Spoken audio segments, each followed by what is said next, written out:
جمعية الدعوة والإرشاد وتوعية الجاليات بمحافظة بدر. الحمد لله رب العالمين والصلاة والسلام على أشرف الأنبياء والمرسلين نبينا وحبيبنا محمد وعلى آلہ وصحبہ اجمعین اما بعد۔ نبی علیہ الصلاۃ والسلام نے جن خوش نصیب اور خوش بخت لوگوں کو اپنی خصوصی دعاؤں سے نوازا ہے، جن کے بارے میں خصوصی طور پہ اپنے ہاتھوں کو اٹھایا ہے اور اپنی مبارک زبان کو جنبش دی ہے، ان میں ایک امام ہے اور دوسرا مؤذن ہے۔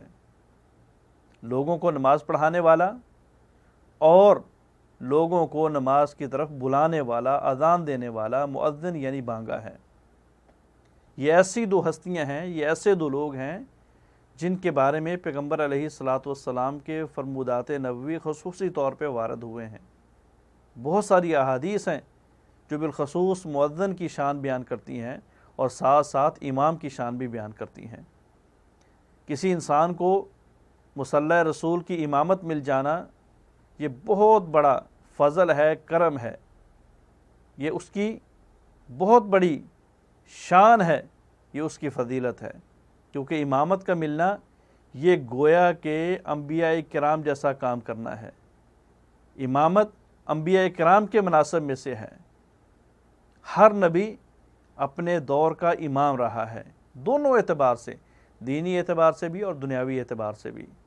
اور دینی اعتبار سے بالخصوص عبادات کے اندر اپنی قوم کو لیڈ کرنا، اپنی قوم کو عبادات کے اندر آگے لگ کے اللہ کے قرب تک پہنچانا، یہ انبیاء کرام کا خاصہ رہا ہے۔ اللہ تعالیٰ نے خاص طور پہ ابراہیم علیہ السلام کو فرمایا کہ ہم آپ کو آپ کی قوم کا امام بنانے والے ہیں۔ یا اللہ میری اولاد میں سے بھی؟ فرمایا نہیں، ہمارا وعدہ ظالموں کو نہیں پہنچتا۔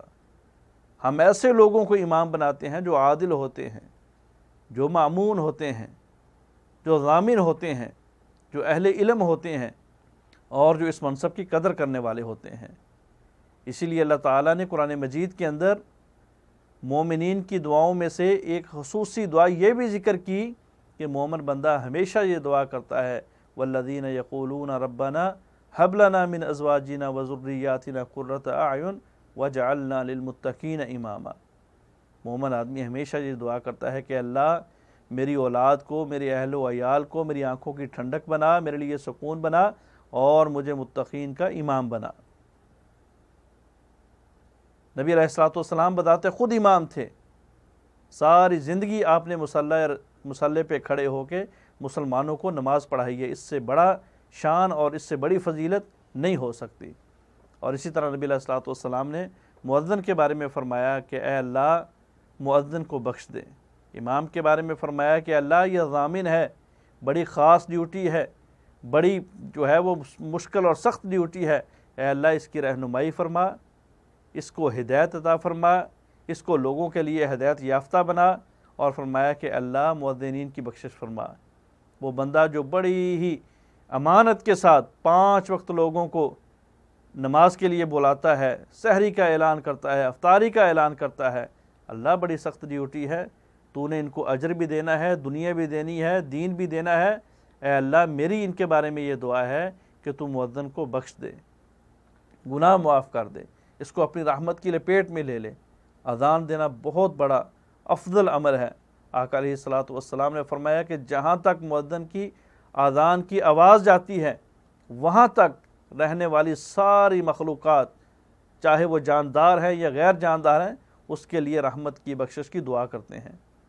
پیغمبر علیہ الصلوۃ والسلام نے فرمایا کہ جو آدمی اذان دیتا ہے قیامت والے دن اللہ تعالیٰ اس کی گردن کو اونچا کر دیں گے۔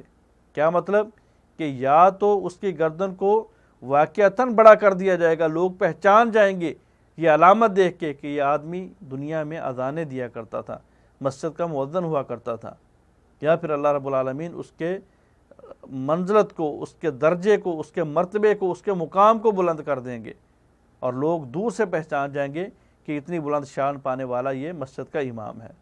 اللہ سے دعا ہے کہ اللہ رب العالمین یہ دونوں کام کر کے ہمیں پیغمبر کی دعاؤں کا حقدار بنائے، کیونکہ پیغمبر کی دعا انسان کو خوش قسمت، خوش نصیب اور خوش بخت بنا دیتی ہے۔